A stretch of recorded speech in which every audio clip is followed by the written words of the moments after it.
Amém, Pai Santo. Amém. Não é um texto, não é um versículo estranhamente maravilhoso? Se te mostras fraco no dia da angústia, a tua força é pequena.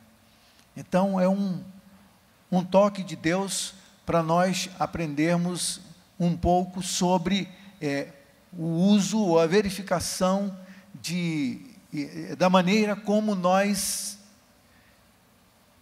usamos esse dom que Deus nos concedeu. A fé é um dom de Deus. Fé é diferente de crendice. Fé é diferente de pensamento positivo. A fé é um dom de Deus. Eu me refiro à fé única e verdadeira, que é aquela que é produzida pela presença de Deus, pela graça de Deus no coração do homem, sobretudo no coração dos filhos de Deus. A fé é exercida somente por quem está vivo. Morto não tem fé. Então nós estamos falando de vida espiritual, de renascimento, de experiência com o Deus da vida, com o nosso Deus amado. Então é diferente. Aquelas histórias que de vez em quando a gente se refere das nossas experiências, de conversas com pessoas que mais tarde se tornaram pessoas maravilhosas, ouviram a mensagem do Evangelho e se converteram, mas antes elas diziam que tinham fé e falavam qual era o tipo de fé que elas demonstravam. Era fé em pedra, em pirâmide, fé em pensamento positivo. Então, algumas dessas, na conversa, a gente podia dizer claramente o que a palavra de Deus nos ensina, dizendo, isso que você fala que é fé, não é fé, isso é crendice. Isso é superstição, isso é abusão, isso é diferente. Fé é algo que vem de Deus para o nosso coração. E quando nós aprendemos a desfrutar desse dom, a nossa vida se torna uma vida diferente. E a nossa experiência é uma experiência diferente de tudo aquilo que até então, antes, nós vivíamos. Todos nós sabemos disso. Então, o texto nos dá aqui uma espécie de medidor de fé, ou de qualificador da nossa fé. Se te mostras fraco no dia da angústia, a tua força é pequena. Já o texto está aqui nos dizendo que nós não devemos nos mostrar fracos quando enfrentamos tribulações, situações. Por que que nós não devemos nos apresentar fracos? Há alguma coisa que a própria palavra sugere? Claro, a Bíblia é o livro que nos fala de Deus, do cuidado de Deus, do propósito de Deus, do socorro de Deus, do Deus maravilhoso que defende os seus, do Deus que luta por nós, conosco, ao nosso lado, as nossas batalhas, do Deus que nos deu todas as vitórias que até hoje nós tivemos nessa vida, porque Ele é o Deus da vitória. O Deus que nos socorre em todos os momentos. Então, por isso, por causa dele, é que nós podemos receber essa palavra, nos vestirmos com ela, nos aparatarmos com essa palavra, para dizermos, realmente eu não posso me mostrar fraco no dia da angústia, para que a minha fé não seja pequena, no sentido de ser uma fé inócua, inútil. Até porque nós aprendemos com Jesus em outro lugar, que essa questão do tamanho da fé, que muitas vezes é qualificada por nós apenas por comparação, a minha e a sua, a daquele com aquele outro, nós não podemos fazer isso, nós não podemos emitir nenhum juízo sobre a fé de ninguém. Só Jesus pode dizer, ó homens de pouca fé, mas nós não devemos falar isso para ninguém, a não ser que o sentido seja esse, de ajudar a pessoa a ativar esse dom maravilhoso, porque Jesus disse, se a tua fé for do tamanho de um grãozinho de mostarda, a menor das sementes entre as hortaliças, tu poderás dizer a essa montanha que está aqui na frente da igreja, lança-te daqui ao mar. Foi uma figura que Jesus usou para dizer que não há limite para aquilo que Deus pode nos conceder andando com Ele. Ou como o apóstolo Paulo disse em outro lugar, ora, se Deus é por nós, tudo está resolvido. Essa é a verdade. ou uma frase que o pastor Antônio Elias citava de um outro pastor, em que ele dizia: com Deus é maioria contra qualquer tipo de adversário ou adversidade. Com Deus nós podemos tudo. Com Deus nós podemos, inclusive, andar retamente. Ética, moral, espiritual, nós podemos andar corretamente com o nosso Deus. Sem Ele, não vamos a lugar nenhum. Então, os momentos de crise. A crise é um momento perigoso, ou nós podemos classificar de difícil, de uma evolução ou de um processo pelo qual nós podemos passar. É um período de desorganização, de repente nós nos sentimos desestruturados, acompanhado de uma busca penosa de uma solução. Sabe, parece que deram uma rodada e quando soltaram a gente não consegue saber qual é a direção. Eu quero ir para lá, mas não estou conseguindo ir para o lado certo. Esse estado de conflito, de tensão que toma conta do nosso coração, da nossa mente, ausência, carência, falta, penúria, deficiência, nós nos sentimos de repente abalados. E ela pode nos tocar, nós podemos imaginar aqui duas formas, negativamente ou positivamente. Negativo é aquela que, quando a crise atinge, ela vem como uma força, um poder para jogar no chão o orgulhoso e revela qual é a real condição daqueles que se julgam autossuficientes. Então a crise tem esse poder, e é isso que esse texto revela: confronta o orgulhoso e revela qual é a condição dos autoconfiantes. Aquele que está cheio de autoconfiança é fatalmente alguém que caminha na direção do fracasso. Vai se sentir frustrado, derrotado e sem saber qual é o rumo a seguir. Mas, num sentido positivo, por outro lado, esse mesmo texto que nós lemos, ele aponta um caminho de oportunidade. A crise é um caminho de oportunidade para os que confessam seus temores diante do trono da graça. A crise é um momento de oportunidade. Com Deus, nós podemos transformar esses momentos num momento precioso para a nossa vida. Em Marcos, no capítulo 9, verso 23, vou apenas citar aqui o texto, para vocês lembrarem bem qual é a história. Jesus desceu do Monte da Transfiguração. Chegando na base da montanha, encontrou lá um tumulto. Um pai havia trazido um garoto que desde a sua infância era acometido por um espírito de doença, um espírito imundo, que o jogava por terra e ele caía como desacordado, espumando, e o pai disse que ninguém nunca tinha conseguido ajudá-lo a fazer qualquer coisa. Sabendo que Jesus estava ali, trouxe o seu filho, e os discípulos não conseguiram resolver a situação. Então Jesus chegou, curou aquele menino, mas quando Jesus, antes de curá-lo, conversou com o pai disse uma coisa que fez com que Jesus pronunciasse essa palavra maravilhosa, que ela agora deve ser uma bandeira para o nosso coração. Ele disse assim: Senhor, se tu podes, faz alguma coisa pelo meu filho, e contou o que estava acontecendo. Jesus disse: se podes, tudo é possível ao que crê. Essa é a maneira como um crente deve encarar as crises, olhando para Jesus, olhando para o Senhor da graça que nos foi concedida e dizendo, diante da situação, do caminho a seguir: eu sei que tudo posso. Eu sei que tudo posso, como Jó um dia falou, em toda a sua luta e dificuldade, porque eu sei que nenhum dos planos de Deus pode ser frustrado. E eu e você, nós somos plano de Deus. Nossa vida faz parte do plano imenso, incompreensível de Deus, e a minha vida e a sua vida, cada um de nós somos algo desse plano de Deus.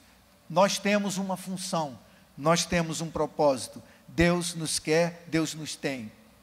Vejam aqui que ilustração maravilhosa nós temos também através da vida de Paulo, sobre essa questão de como encarar a crise. Segundo aos Coríntios, nós podemos abrir, porque aí a gente olha mesmo na cara do texto. Segundo aos Coríntios, capítulo 12. Segundo aos Coríntios, capítulo 12, verso 9 e 10. A história aqui é a seguinte: Paulo vinha dando testemunho na sua carta, refutando alguns comentários e algumas calúnias e algumas palavras depreciativas sobre ele. Paulo escreve então, e no meio daquilo que ele escreve, dizendo assim, num arroubo de uma certa ira contra o que estava acontecendo ali na igreja, ele conta de suas experiências maravilhosas, conta de um arrebatamento que ele teve, que ele foi ao paraíso e disse: eu ouvi palavras inefáveis, que não se pode contar. Ele disse: eu não quero me vangloriar disso, mas eu vou contar. Ele falou. E ele disse que por causa disso, e é aqui que entra a beleza do testemunho de Paulo, ele disse que enfrentou uma crise terrível, porque Deus, ele entendeu, e ele conta desta maneira, verso 7 do capítulo 12 da segunda carta aos Coríntios: para que eu não me ensoberbecesse com a grandeza das revelações, foi-me posto um espinho na carne, mensageiro de Satanás, para me esbofetear, a fim de que não me exalte. Por causa disto, 3 vezes pedi ao Senhor que o afastasse, de mim. Então ele me disse: a minha graça te basta, porque o poder se aperfeiçoa na fraqueza. De boa vontade, pois, mais me gloriarei nas fraquezas, para que sobre mim repouse o poder de Cristo. Pelo que sinto prazer nas fraquezas, nas injúrias, nas necessidades, nas perseguições, nas angústias, por amor de Cristo, porque quando sou fraco, então é que sou forte. Olha que coisa maravilhosa. Paulo, depois de toda a glória daquilo que ele viu, da experiência que ele passou com Cristo, de repente foi acometido, é o que ele conta, de uma enfermidade que gerou em seu coração muitas dúvidas. Dúvidas sobre o que fazer. Dúvidas sobre como vou resolver isso. Talvez Paulo tenha feito como nós fazemos naturalmente.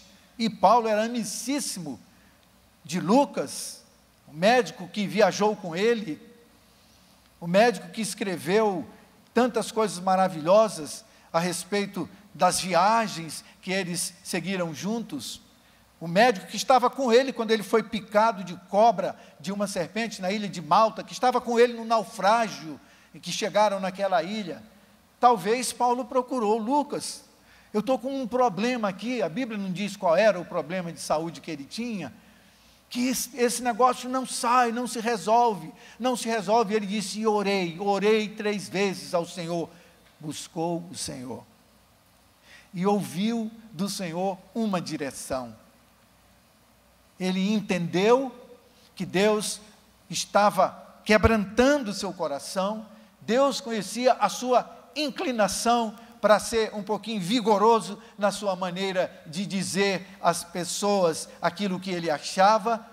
Talvez, e isso nós corremos o risco, quando nós nos vangloriamos ou quando nós nos exaltamos, há sempre algo de julgamento.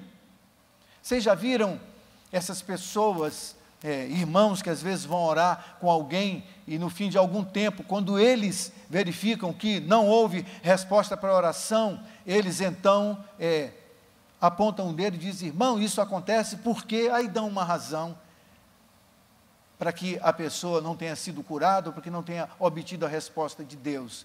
Nós não podemos fazer isso. Nunca. Não podemos fazer isso. Ou então, quando contamos um testemunho, que ao invés de exaltar o nome de Cristo, faz com que, pela maneira como nós contamos, aqueles que estão ouvindo se sintam julgados pela experiência do outro. Então isso não aconteceu comigo, porque não devemos jamais sugerir porquês à vida de ninguém. Essas são as características dos amigos de Jó, que foram consolá-lo e se transformaram em instrumento de flagelo para a sua alma. Na verdade, ele não estava ali como consoladores enviados pelo Senhor, mas como verdugos a mando de Satanás, para continuarem a tentar jogar Jó numa situação de negação para com Deus, seu Deus amado, em que ele confiou até o último momento. Então, na experiência de Paulo, que buscou no Senhor resposta, nós aprendemos que a crise nos permite avaliar o verdadeiro estado da nossa condição ou reservas espirituais. É isso que Paulo nos ensina. Ele termina dizendo: porque quando sou fraco, então é que sou forte. Quando eu me sinto sem instrumentos, sem recursos, diante das situações, eu tenho a principal coisa: eu posso me voltar para o meu Deus. Deus nunca me abandonou, nunca me abandonará, nunca abandonou você, nunca nos abandonará. O Senhor é o meu pastor, nada me faltará. Ele é o seu pastor? Responda, amém? Ele é o nosso pastor. Então, nada nos faltará. Que nada é esse? É tudo que eu quero? Não, é a bondade, a riqueza da graça.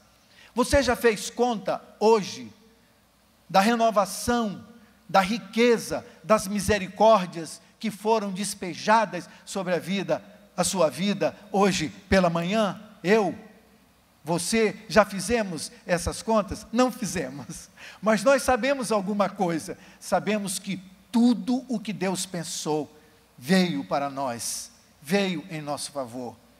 Você já lembrou que há um versículo que nos ensina a descrever o início de cada manhã, ou cada momento da nossa vida, quando nós nos lembramos para dizer com alegria e certeza: este é o dia que o Senhor fez, para alegria e regozijo da minha alma. Mas eu estou em profunda crise. Vamos me lembrar da palavra de Deus. Aqui está uma verdade que ninguém pode alterar. Mas eu estou no meio de uma crise, de uma situação muito difícil, mas esta palavra é verdadeira. Deus tem algo, eu posso avaliar o verdadeiro estado da minha condição, das minhas reservas espirituais, quando me vejo diante de uma situação em que eu preciso olhar para Deus e lembrar que quando eu estou fraco, aí é que eu sou forte. Vai aparecer a misericórdia de Deus. O testemunho não será o meu testemunho, mas o testemunho de Deus em mim, da sua mão, que de novo me faz repetir: até aqui, de novo, a tua mão me conduziu, a mão do Senhor me ajudou. É natural nós nos sentirmos fortes e espirituais quando a vida nos trata bem. Mas a gente sabe contar muita coisa, muita pavulagem. A gente até se faz entender pelas pessoas como muito espirituais. Eu gosto de dizer isso aqui, porque me afetou muito. Uma vez o que uma pessoa fez com a minha esposa, com a Emília. Numa conversa lá, e a pessoa conversando com a Emília, e uma hora disse algumas palavras de julgamento sobre o testemunho, sobre a maneira da Emília viver a sua fé. Então ela disse assim: olha, Emília, quando você atingir um nível espiritual em que eu já estou, você vai entender bem o que é que eu estou te falando. A Emília ficou olhando e eu fiquei pensando, quando a Emília me contou isso, assim, meu Deus, ela não tem nível espiritual nenhum. Talvez ela esteja num momento de ufanismo. Diz que nós nunca devemos tomar isso como sendo a força, o poder que nós podemos apresentar como sendo crentes fortes, crentes espirituais. A verdadeira espiritualidade está exposta na forma como nós nos comportamos diante das crises, para a glória e louvor do nosso Senhor amado.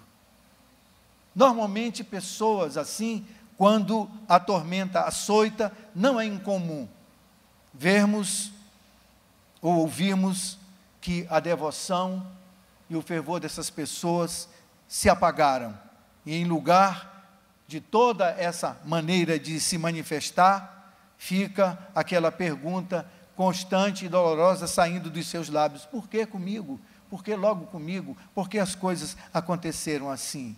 Porém, uma pessoa que deseja uma transformação, a condição indispensável para este processo é tomar consciência das áreas que necessitam ser tratadas pelo Senhor na sua vida. Esse é o exemplo de Paulo. Eu entendi que para que eu não me ensoberbecesse, por causa das experiências que eu tenho vivido com Deus, para que eu não comece a tratar os outros, ou a manifestar um tipo de vida, uma experiência, um poder ou uma força que não é minha, mas é do Senhor, foi que Ele me jogou sempre para a escola, de aprender que a minha fraqueza é palco para a manifestação do verdadeiro poder que empodera o coração e a vida de um filho de Deus, de um crente em Cristo Jesus, o Senhor.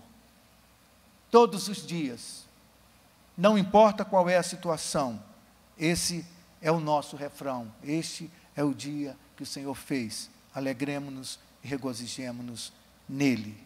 Enquanto não vivermos situações que ponham à prova nossas vidas, nunca teremos noção da ideia errada que alimentamos da nossa verdadeira condição espiritual. É sempre o contrário do que nós pensamos. Nossa mente foi entortada, nós só pensamos diferente. Nós só achamos que somos abençoados se nós estivermos com os bolsos cheios. Nós só achamos que somos abençoados se as nossas despensas estiverem transbordantes. Dificilmente nós encontramos gente dizendo: quero dar um testemunho, contando sobre a desdita do seu momento, da luta que está passando, das coisas que aconteceram, para dizer, no final, contudo, estou dizendo isso para dizer a vocês que eu tenho sido aperfeiçoado nesse tempo de fraqueza, de recurso nenhum, de condição mensurável qualquer, porque está escrito, e é nisso que eu creio, não vejo, não sinto, mas eu creio. O poder de Deus está sendo aperfeiçoado no meu coração, no meio de tanta fraqueza, como eu estou me sentindo agora. Não somente seremos convencidos de nosso equívoco, conscientizados da verdadeira natureza de nossas debilidades, mas, sobretudo, da maravilhosa graça de Deus que todos os dias renova sobre nós as suas misericórdias, e isso é verdade para sempre. Amém. Bendito seja o nome do nosso Deus. Vou enfatizar ainda mais esse princípio, irmãos, que eu estou falando aqui. A experiência de Pedro. Olhem que coisa, como a Bíblia mostra isso de modo claro. Vejam aí, Mateus, abram na sua Bíblia, Mateus, capítulo 26, verso 31.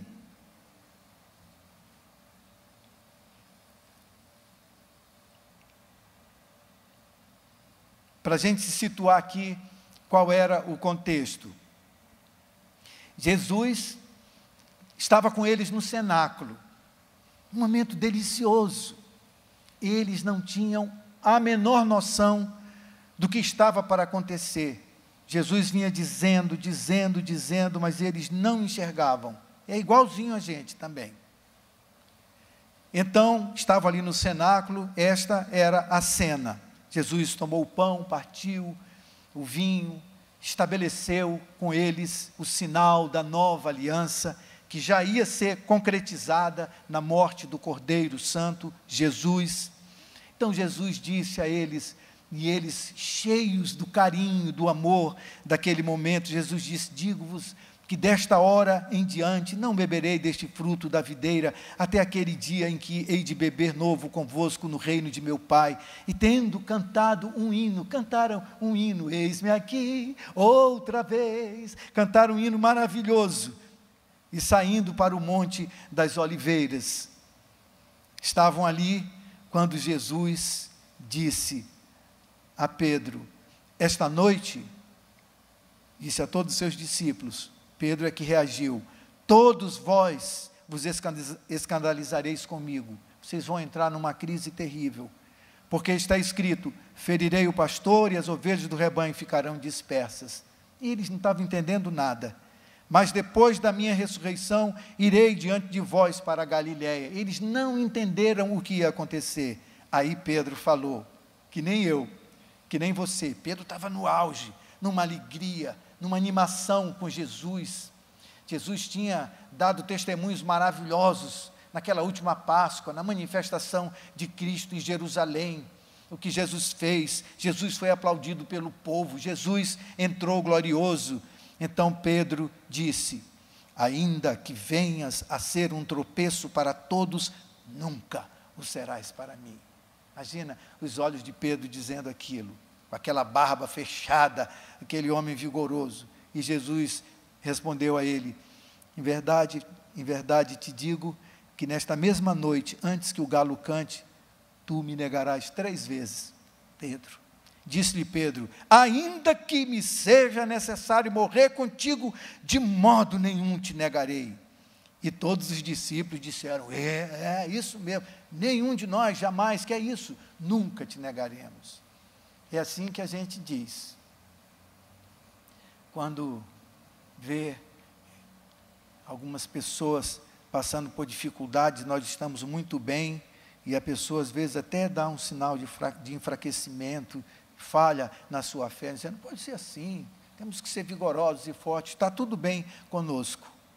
Mas o que aconteceu, meus irmãos, foi exatamente o que Jesus disse a Pedro. Aquele que estava no primeiro momento afetado profundamente pelas fortes emoções do momento e fez aquela proclamação confiada de que daria a sua vida por Jesus. Naquele momento, Pedro, como eu e como você, quando nós estamos no auge, ele não duvidava de sua devoção, nem do seu compromisso, mas veio a crise.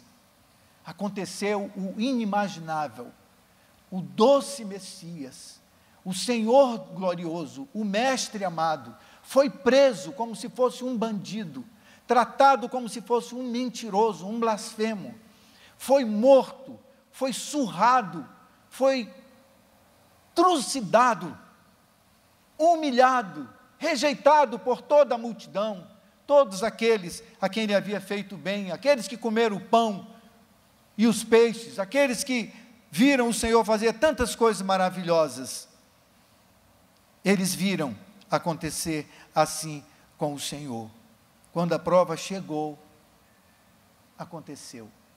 Pedro não teve coragem sequer de confessar com a sua boca, sim, eu conheço ele. Ele disse, eu não conheço. Você estava, é um dos dele. Eu não sei do que você está falando. Ele mentiu. Ele fracassou. Uma pergunta que a gente pode fazer aqui é a seguinte, qual dos 2 Pedros tinha mais potencial para ser uma testemunha de Cristo? O primeiro, autossuficiente, ufanista, ou o segundo, consciente da sua necessidade de Cristo e do perdão de Cristo?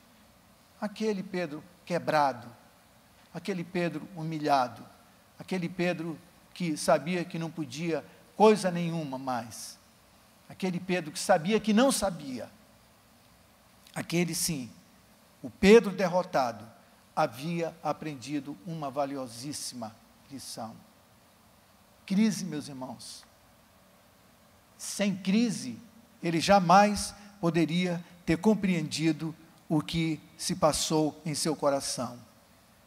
Ele agora sabia que não podia confiar em seu próprio entendimento, nem na avaliação própria de sua paixão espiritual. Ele agora sabia disso. Esta verdade deixa duas coisas importantes aqui para a gente guardar. Devemos ser cuidadosos com o que proclamamos em tempos de abundância e bênçãos. Há julgamento em nossa exibição. Eu não sou contra gente que faz da sua vida eternamente um testemunhador. Tem gente que vira cantor, tem gente que vira testemunhador, tem gente que vira aquilo. Mas eu não sou fã de gente que vive por aí saindo e pedindo para dar testemunho, não. Eu prefiro pensar que o melhor preparo para se dar testemunho é ficar no meu canto, esperando as oportunidades que Deus me concede, e nessa hora, com humildade e humilhado, eu contar o que Deus fez por mim, quando eu, ignorantemente, soberbo, pensava que podia fazer alguma coisa. E digo que eu tenho a mesma propensão, agora, sobre a bênção da liberdade que Ele me concedeu, de me tornar de novo um soberbo e orgulhoso, contando o que Jesus fez, como se eu tivesse algum valor acrescentado de mim mesmo naquilo que Ele operou, sozinho. Fora dele, eu viro a mesma coisa. Basta nós nos lembrarmos quantos que um dia saíram a contar e daqui a pouco estavam de novo, como a Bíblia descreve, porcas lavadas na lama de novo se emborralhando, ou o cachorro que voltou para o seu vômito, se alimentando das mesmas porcarias que comia antes. Então é fácil achar-se invencível quando tudo está a seu favor, mesmo quando aquilo que está a nosso favor, nós classificamos com eterna gratidão, vem do Senhor, mas devemos sempre pedir ao Senhor, tem misericórdia de mim, Pai de amor, para que eu não seja um soberbo, ou receba tudo o que Tu me dás, como se fosse para mim, um indivíduo especial, que não tem nada a ver com os outros. Segunda coisa, devemos ter um olhar novo para as situações de crise em nossas vidas. Ninguém gosta de crise. Será que tem alguém aqui que gosta de entrar em crise? Entrar em tribulação? Nenhum de nós gosta. Mas que bom fruto, é isso que nós devemos aprender. Elas podem deixar em nossas vidas quando não fugimos delas. Quando nós as enfrentamos pela sabedoria, pela submissão, pelo coração quebrantado diante de Deus. Deus tem uma saída, Deus tem um caminho, Deus nos traz até da própria morte, Deus nos chama de volta, Deus nos levanta, Deus aplana o caminho, Deus ouve a nossa oração, Deus não rejeita a oração de um coração quebrantado, de um coração que se coloca em suas mãos. Primeiro, cuidado com o que proclamamos em tempos de abundância e bênção, para que não haja julgamento ou exibição. Segunda coisa, temos um olhar novo para as situações de crises da vida. Deus nos dá a vitória. Nós cantamos aqui o que a gente gostaria de aprender e realmente usar sempre. Imutável, Deus bondoso, vem minha alma abençoar e fortalece-me para as lutas que terei de enfrentar. Vem a clara, estreita senda que terei de palmilhar. Vem, dirija a minha vida, os meus passos vem guiar, porque nós vamos passar por dificuldades. Todos nós. A nossa profissão de fé, a verdadeira teologia, somente revela valor quando sobrevive aos embates da dor. Quando sobrevive aos combates que pela fé nós combatemos com Jesus ao nosso lado. Para a gente concluindo aqui, irmãos queridos, e a gente orar. Tiago escreve aquele versículo maravilhoso de como nós devemos proceder quando nos vemos rodeados por um mar de angústias, de lutas, de tribulações. Meus irmãos, ele escreveu, Tiago 1:2, tende por motivo de toda alegria o passardes por várias provações. O que Tiago estava dizendo, na continuação desse versículo, é porque a provação é o caminho da depuração, purificação da nossa fé. A fé pela qual ou com a qual nós devemos viver a enfrentar todas as situações pelas quais nós teremos que passar nessa vida. A fé verdadeira nos leva, através de crises, a uma experiência plena de Cristo e, portanto, de esperança, amor e alegria verdadeiras. Não haverá nuvem capaz de cobrir o céu azul para sempre. Do mesmo modo, não há crise que dure uma vida inteira. Juliano Eichelberger, um nome esquisito aqui, alemão. Então vamos fechar com a palavra mais maravilhosa e consoladora para o nosso coração. Jesus estava lá, naquele lugar, pouquinho antes de acontecer o que aconteceu com Pedro. No mundo, ele disse, tereis aflições. E ele antes diz, estas coisas eu quero dizer para que vocês tenham paz em mim. Mas tende bom ânimo. Eu venci o mundo. No mundo tereis aflições, mas tende bom ânimo. Eu venci o mundo. Essa é a palavra de Jesus para o nosso coração, que temos passado, que estamos passando e vamos passar por crises. Quero contar aqui, irmãos, antes de a gente colocar um vídeo que encerra a nossa mensagem, algo que talvez nem todos vocês, mas eu acho que a maioria sabe.